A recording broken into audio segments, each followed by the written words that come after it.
Chris here, and welcome to my channel. In today's video, I'm here to share with you my February book haul. So another month, another very, very bloated book haul.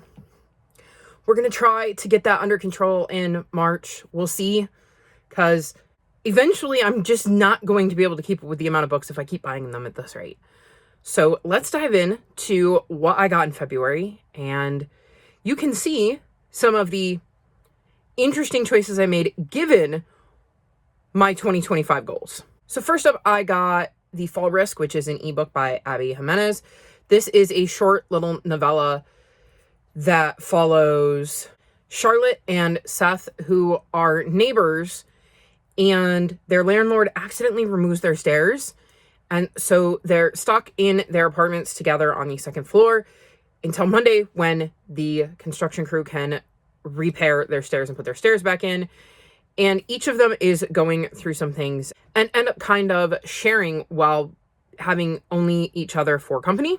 I actually read this in February. It was cute. It definitely gave me the impression that I'm going to like Abby Jimenez's writing style, and I'm excited to check out her other books. And this was just a cute little fun novella that I had a really good time with. Then I got the audiobook of Little Men. This is the second book in the Little Women series. And in this one, we're following Jo and seeing what she got up to as an adult instead of seeing her life as a child. I've also read this one since I got it and had a really fun time with this one.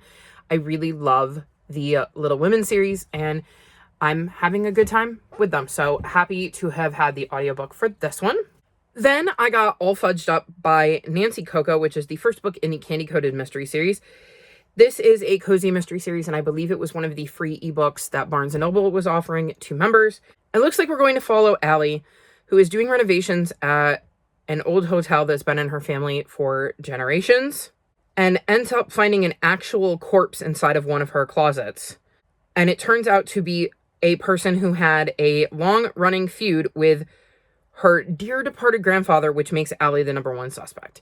So this looked like an interesting start to a cozy mystery series, and I am excited to check it out. And then the last audiobook I got was The Railway Children by E. Nesbitt, and this was published in 1906. And this audiobook was on sale on Chirp, so I snagged it. And I got it primarily for two reasons. One, I believe it is mentioned in the Pages & Co. series as one of the books that we get to go into. And I became interested in this story because of those books and getting to kind of meet the characters in Pages & Co. But then I also have a sequel that's written by somebody else. It's The Return of the Railway Children. And I don't really want to read that if I haven't read The Railway Children. So I need to read that first. So I figured when I saw it on sale, it would be a good idea to snag it. It says, in this much-loved children's classic, the comfortable lives of three well-mannered siblings are greatly altered when, one evening, two men arrive at the house and take their father away. With the family's fortune considerably reduced in his absence, the children and their mother are forced to live in a simple country cottage near a railway station. There, the young trio, Roberta, Peter, and young Phyllis, befriend the porter and station master. The youngsters' days are filled with adventure and excitement, including their successful attempt to avert a horrible train disaster, but the mysterious disappearance of their father continues to haunt them. The solution to that painful puzzle and many other details and events of the children's life come to vivid life in this perennial favorite, a story that has captivated generations of readers and, more recently, delighted television and movie audiences. So, like I said, it sounded interesting. I've been introduced to the characters in a very interesting way, so we'll see what I think of this when I finally read it. And that is all of my ebooks and audiobooks. I actually did really, really well with that, which, considering I want to knock my ebooks down, it's probably best if I don't continue to buy them, even though I do plan to read them. Because if I skip out on that, I could fail two goals by buying ebooks. So, fingers crossed I can keep that number down at least. So let's dive into these giant physical stacks behind me. So first up, I got Ellie Engel Saves Herself, Not the World. And I literally finished this today. This follows a young girl named Ellie who's dealing with a lot. Her papi recently died. Her dad left her and her mom. Her mom is constantly working to try to make up for the fact that they only have one person bringing in an income. And she really just spends all of her time with either her pet fish or her best friend, Abby. She also has a crush on her best friend, Abby. On the day before they start 7th grade, there is an earthquake. And Ellie soon realizes that that earthquake left her feeling a little bit differently. And soon discovers that she has the ability to touch things and bring them back to life. And eventually gets captured on video doing such, and it kind of really blows up her life. I thought this book was interesting. It had a very interesting premise. I really liked the fact that we have some BIPOC rep in here, we have some queer rep in here, and we're definitely seeing Ellie go through some things. But it is really more focused on the human aspects more so than the powers she gains via this earthquake. It is not a new favorite, but there was definitely a lot I did like about it. And so I am glad that I snagged it. And I believe there might be a sequel to this book that maybe isn't marketed that way, but I believe it's got the similar like character's name, something, and then it's scratched out. So if so, I would definitely continue if it's a character that is mentioned in this book. I have to look into that. I haven't had time because, like I said, I just finished this today. So I thought this was a cute little middle grade and had a lot to like about it. I don't know that I'm going to keep it. I think it's better if I pass it on to one of the little ones, but I did have a good time with it, so I don't regret buying it. Then I got The Bone Season, and this is the 10th anniversary special edition. I want to reread the series. I have read the first 3, and I know that Samantha Shannon has rewritten them and added more details or edited some things to make it make more sense or flow the way she wanted it to. So I knew I wanted to do a reread, and book 5 just recently came out, and so I figured it was a good time to get book 1 since I saw the Book Outlet had it, and snag it and have the ability to kind of start my reread. So I did really, really enjoy the series when I started it, and I'm looking forward to catching up at some point. Then I got The Lightning Path, which is book 5, yes, in the Bamboo Kingdom series. The paperback of this just came out on February 25th, so I had it pre-ordered. I'm actually working my way through this arc right now. I'm hoping to get to this in March, so very, very excited to pick this one up. Another book I'm hoping to get to in March that I recently picked up the paperback of is The Memory Thief. This is book 2 in the Conjurers series, and this series follows Ella, who is a conjurer and has conjurer magic, but there are also marvelers, and they have like a school, and Ella is going to be the first conjurer to get to go to the marveler school and find out what her marvel is. And she definitely has some struggles there because there are a lot of people who have some prejudice against conjurers and don't really want to mix the 2 different types of magic. And we get to see her settle in at the school and start to, figure out how marveler magic differs from conjurer magic. And we meet a bunch of different characters, and I gave book 1 4 stars. I just recently reread it, and I'm very excited to dive into this one while everything is fresh. And the paperback was just released in February, so I definitely needed to add it to my collection, so excited to check this one out. Then I snagged the Vanderbeekers on the Road. This is the only book I didn't own in the Vanderbeeker series. This follows the Vanderbeeker kids over 7 books and their family, and they get up to all sorts of fun shenanigans. I absolutely adored this series and wanted to fill out my series on my shelf so that if I ever did decide to do a reread, I can just breeze through the whole thing. Then I snagged the Lost Library, and I got the Barnes & Noble exclusive edition, so there is a slightly different color tone to the cover, and this follows Evan, who one day discovers a little free library that randomly popped up in his town that is guarded by an orange cat, ends up taking 2 books out of the library, and him and his best friend discovered that there's a link between these books and a long ago event that the grown-ups in the town don't want to talk about. I believe I read this last year and I really enjoyed it, and it was definitely one that I wanted to get a copy of at some point. I can already tell you that I've forgotten enough that a reread is going to be fun down the line because I've forgotten enough of the details to really enjoy a reread. So excited that when I do, I have a copy, and I just really think that the alternate colors are cool, so I'm glad I was able to grab the Barnes & Noble exclusive edition. Then, working to fill in my Rick Riordan collection, I grabbed Magnus Chase and the Gods of Asgard, The Ship of the Dead. So this is book 3? 2? I don't think it's the first one. Oh, here we go. 3 in the Magnus Chase series. I think I own the first one. Maybe the first 2. Hopefully I don't own 3. I don't think I own 3. I would tell you, but the cat tower is in the way.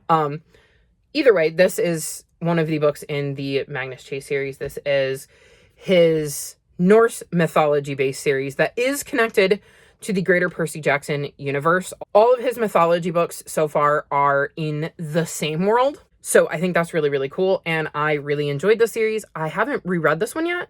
So it's definitely something I may do, though probably not this year. But when I do, I now have a copy. And of course, given that Rick Riordan is one of my favorite authors, I have to have all of his books.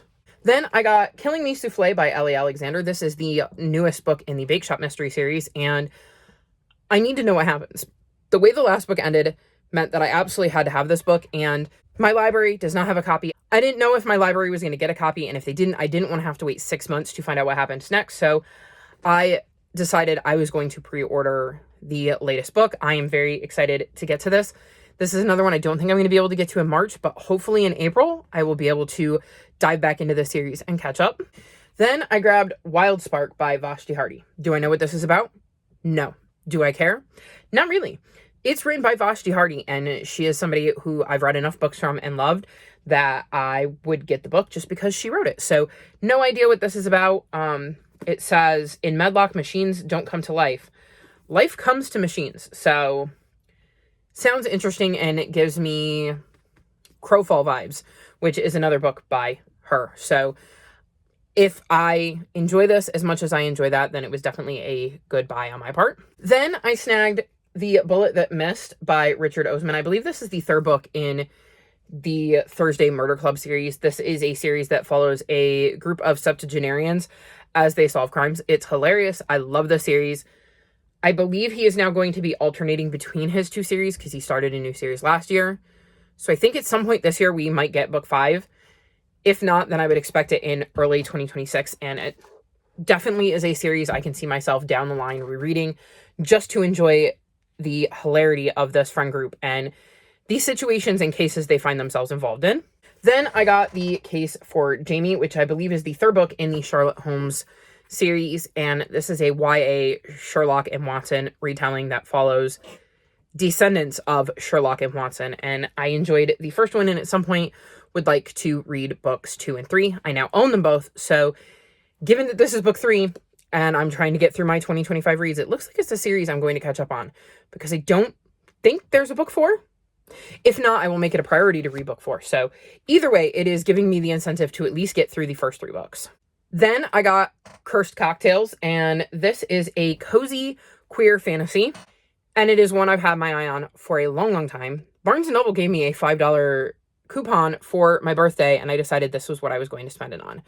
It is something I've put up as a queer book club pick. It didn't win, but it is one that has continued to be on my mind, and every time I see it, I go, oh, I really want to read that. Well, now I have my own copy, and again, using that 2025 goals to maybe make me get through some books I really do want to get through, I have now made it a priority for 2025. I think I'm going to try to get to this in June during Pride Month, and hopefully it'll work for one of the prompts for the Queer Lit Readathon. Fingers crossed. Then I got Wolfsong by TJ Klune. This is the Barnes & Noble exclusive edition, and I have been hunting this down. So my Barnes & Noble did not have this. The online store did not have this.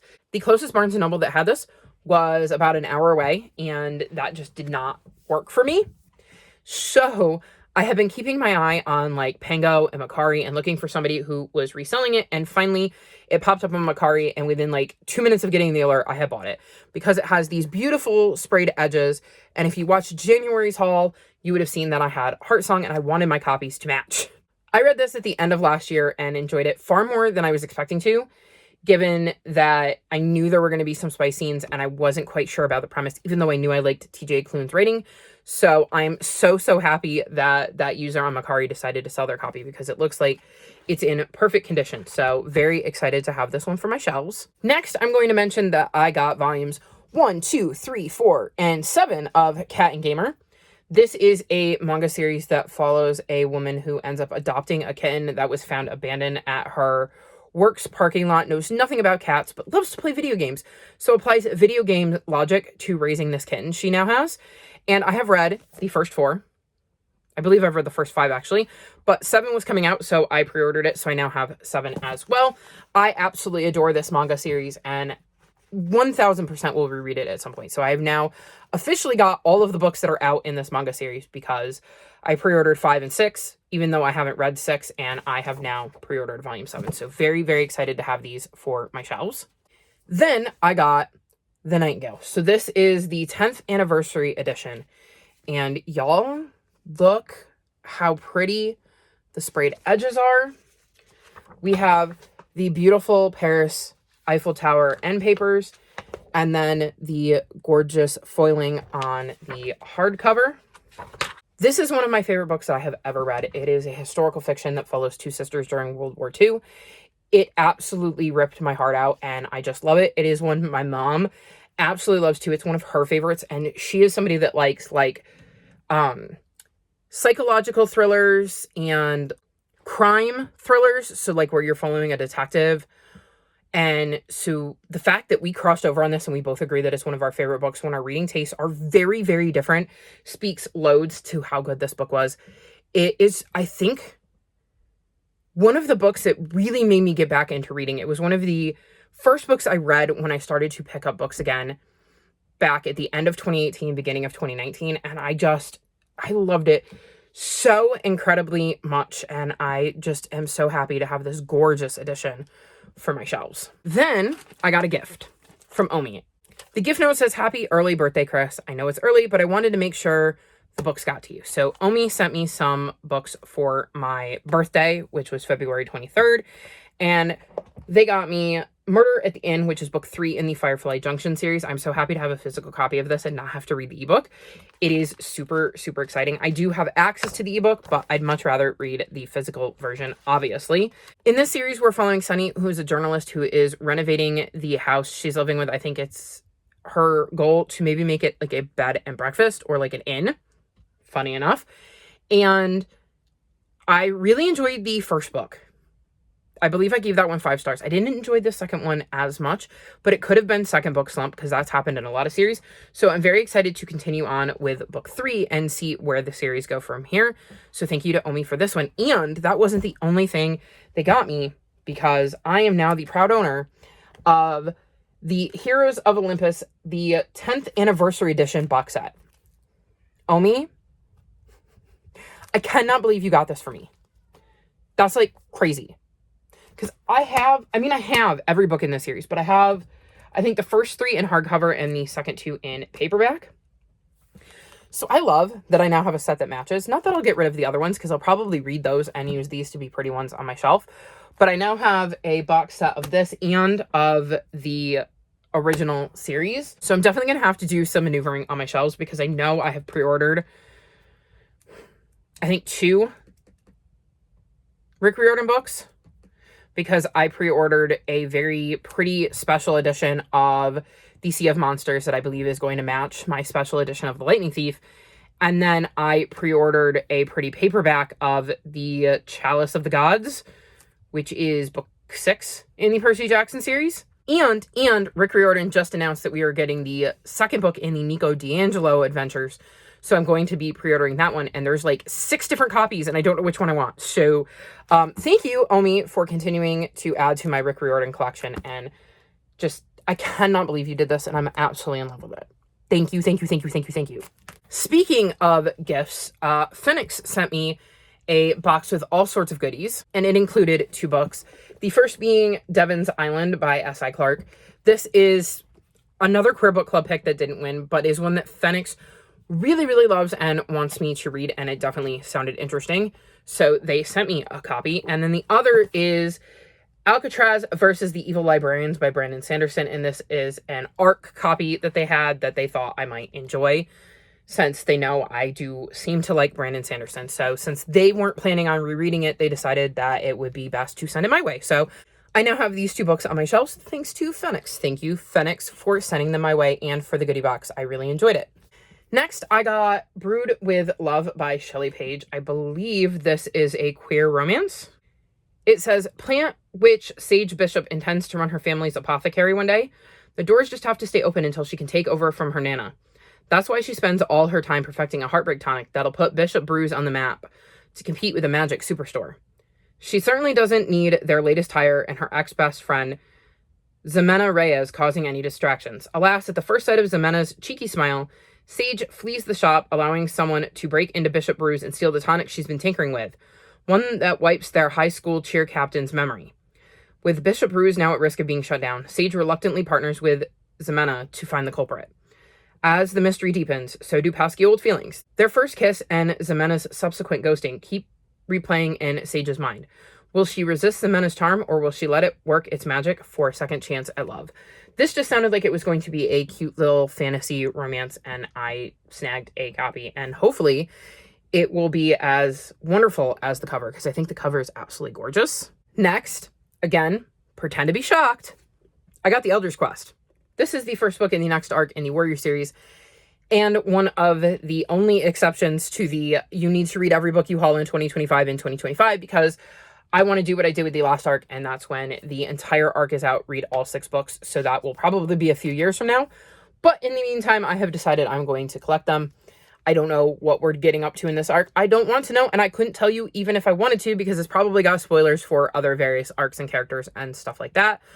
Warriors is one of my favorite series, and if you are new to my channel, it's a series that follows forest cats who live in clans and have to try to coexist. I'm sure some of you veterans of my channel know that and have it down pat by now and can say it with me. I just adore the series. I am very excited about this arc and cannot wait to dive into it at some point a few years from now. Then I got Les Normands. Hopefully I didn't butcher that. So this is a graphic novel, and it says a global webtoon phenomenon, an LGBTQ plus graphic novel about friendship, love, and magic.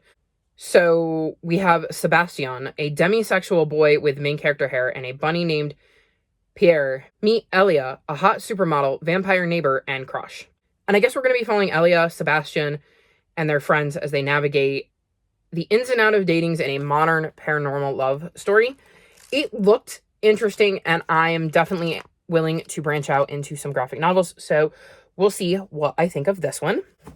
Then I grabbed Under the Same Stars by Libba Bray. I believe this was one of my anticipated releases for February, and it's got some really, really cool sprayed edges. This is a historical mystery, I believe, that says 3 rebels, 2 murders, a century of secrets. I very much want to get to this one. I've read the Diviner series by Libba Bray, and I really enjoyed that, so I definitely thought this sounded intriguing, and I am looking forward to checking it out. And I, again, just think that it's really cool to have all of the little touches with, like, the end papers, and oh, check that out. I hadn't even seen that yet. Dang, Chris, maybe you should look under the dust jackets more often. Is there anything in the back that I should know about? Let's check. We'll find out together. Nope, just a plain black cover. But man, that front cover really does make up for it. So very, very excited to get to this one. Then I grabbed the Not So Chosen One and Break the Game, which are the first 2 books in the Spellbinder series. And this is a middle grade fantasy series that I honestly thought was a graphic novel and is not. So that was surprising. I don't know why I thought it was, but I did. It says, Ben doesn't feel chosen by anybody. Not by his friends, who haven't kept in touch since he moved after his parents' divorce, or by his mom, who's so busy he barely sees her. He spends all his time living in fantasy worlds and writing extensively planned adventure campaigns in his role-playing game notebook. So when Narara, a character who could be right out of one of his favorite games, shows up and tells him he's destined to save her realm, like foretold by a prophecy destined, Ben has 2 possible moves. Tell her the truth or play along. He's tired of feeling left behind, so his choice is clear. Game on. One interdimensional portal later, Ben is in full hero mode. At first, adventuring in Lux seems like a dream come true, but pretending to be the chosen one and lying to his new friends isn't quite what he imagined it to be. And the more he learns about Lux and his quest, the more he realizes that this is way beyond a game, and the rules seem to be changing as he goes. In fact, it might be time for him to write some new ones. So it sounded interesting, and I was able to get the first 2 books, so hopefully I enjoy book 1 and can continue on with book 2. Next, I grabbed volumes 2, 3, and 6 of Fence. This is a graphic novel series that follows some fencers. It's been a while since I've read the first 2, but my library only had ebook copies, and I do not like reading graphic novels on my phone. So I decided that I wanted to catch up on this series this year. So I now have volumes 3 and 6. So at some point, I'm going to have to access volumes 4 and 5 if I want to catch up on this series this year. I definitely think it's going to be one I reread, so I may snag one at some point as well. But very excited to check this out and have some easier reads on my TBR, because I did enjoy the first 2. So excited to have these, and hopefully we'll catch up this year. Next, I grabbed Service Model, and this is a sci-fi. And it says, Murderbot meets Red Shirts in a delightfully humorous tale of robotic murder from the Hugo Award-nominated author of Elder Race and Children of Time.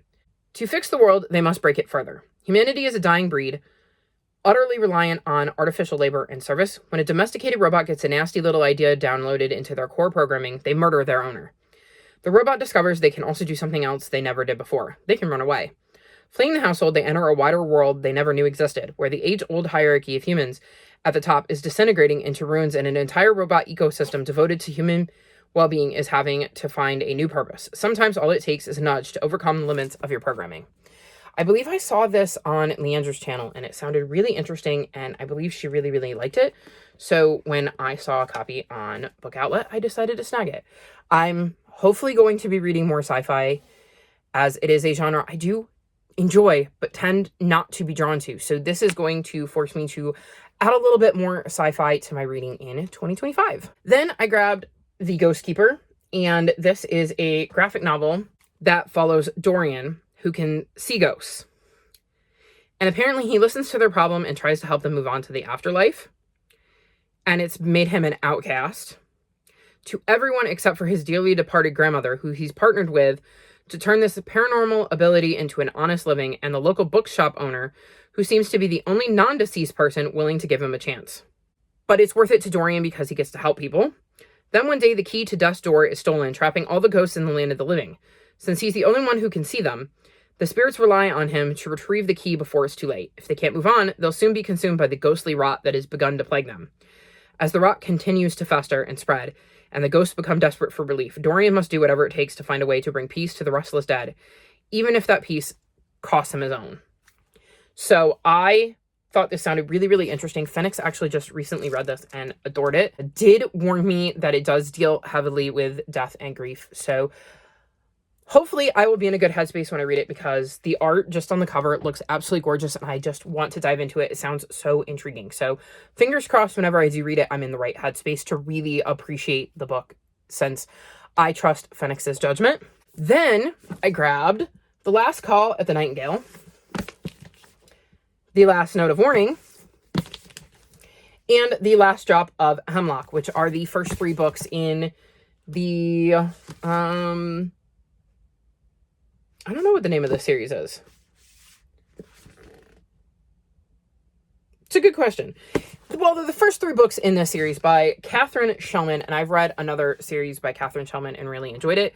And these are historical mysteries, and I am very intrigued by them. So when Book Outlet was having, I think it was like a $5.99 fiction sale, I was able to get all 3 of these for $5.99 each, which is really good for adult hardbacks. So I'm hoping I love them, because I do have all 3.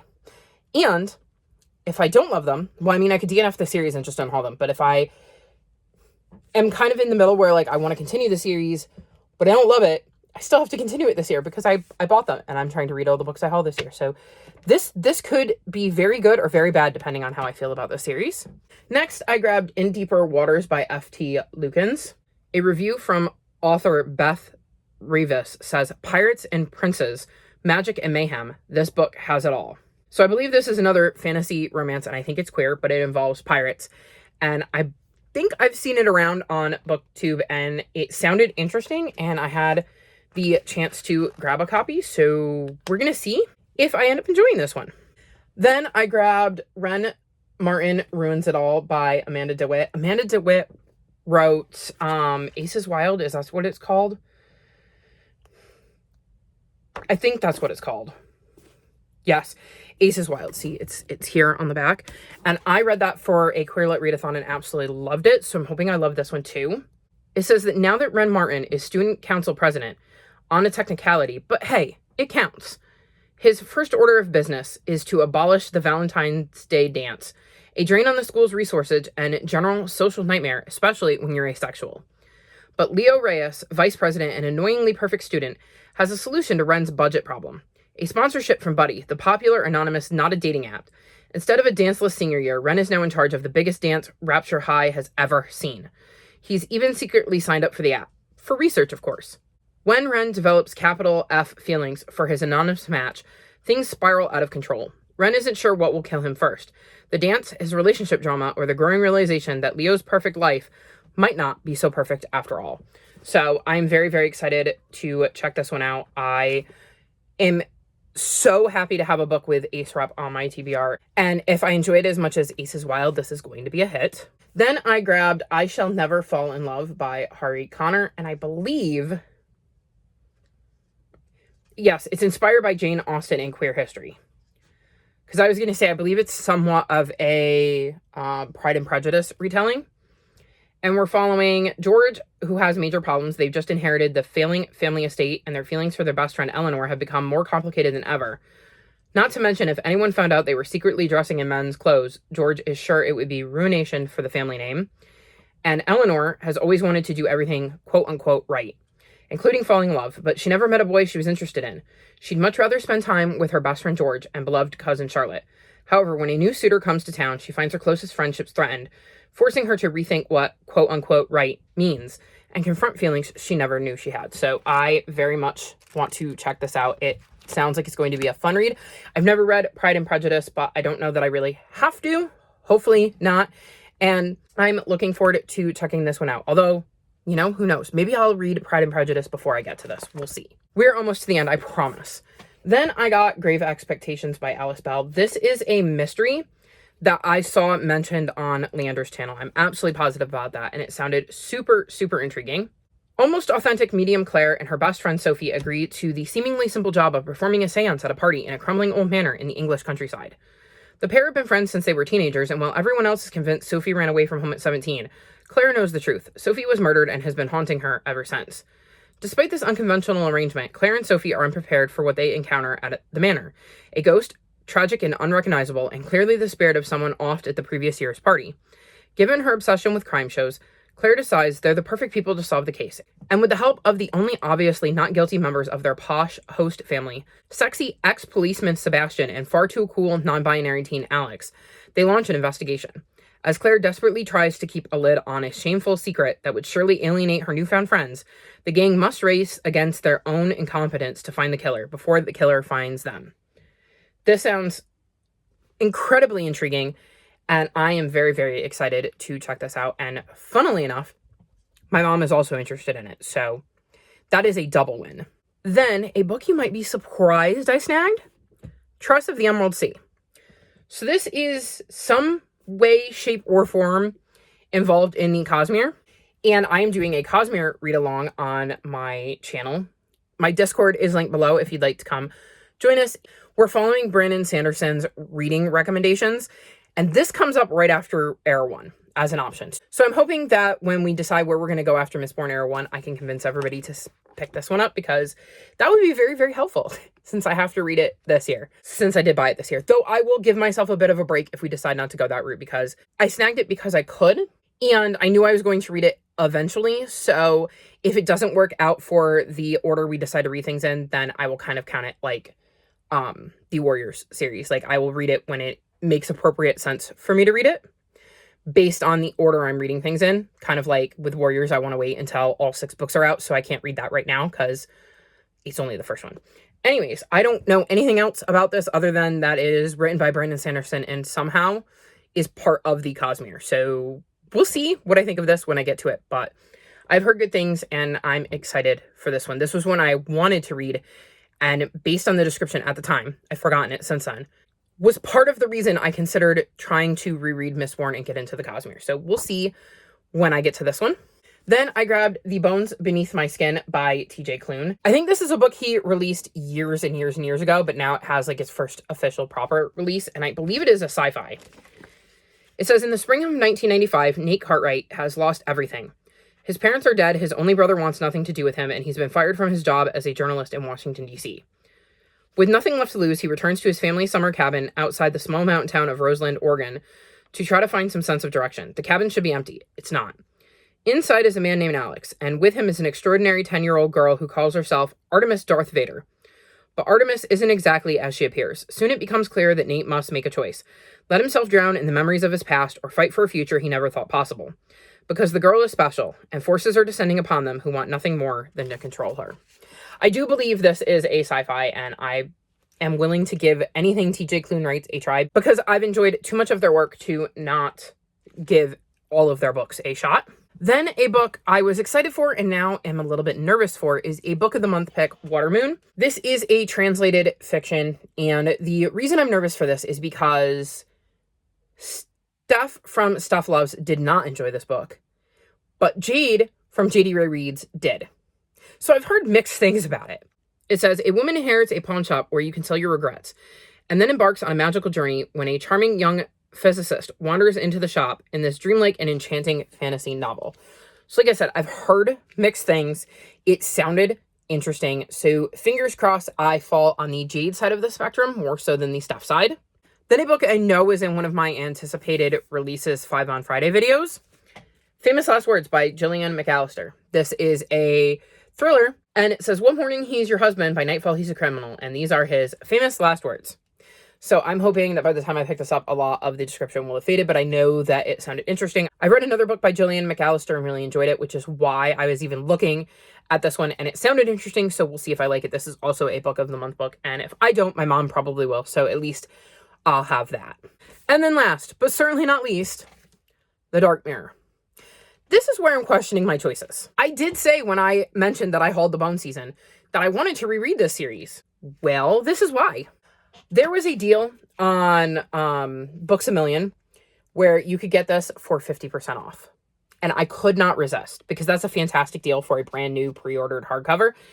And so this year, at some point, if I want to actually complete my goal, I will be rereading and catching up on the entire Bone season series. So that'll be interesting. If anybody would like to do a buddy read with me and catch up with me, I am totally down. That will help me kind of figure out a schedule and give me an idea of when I should read it. So if you want to do a reread / catch up or read it for the first time, let me know.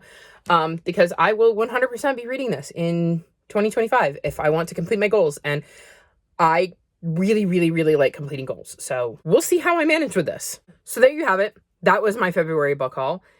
And yeah, pretty happy with all of this. Though somewhat questioning my life choices, given that I am buying all of these books, knowing one of my goals is to read all of my books for my 2025 haul, on top of knocking my ebook numbers down, on top of trying to get through the entirety of my 2021 and prior hauls. So I don't have a lot of agency in what I can read this year because, well, I mean, I do because I keep buying books, but like eventually to maintain everything in all of my goals, I'm going to need to read like 60 books a month. And that's assuming that that doesn't throw me a curveball that does not work with any of the books I have to read. So we'll see.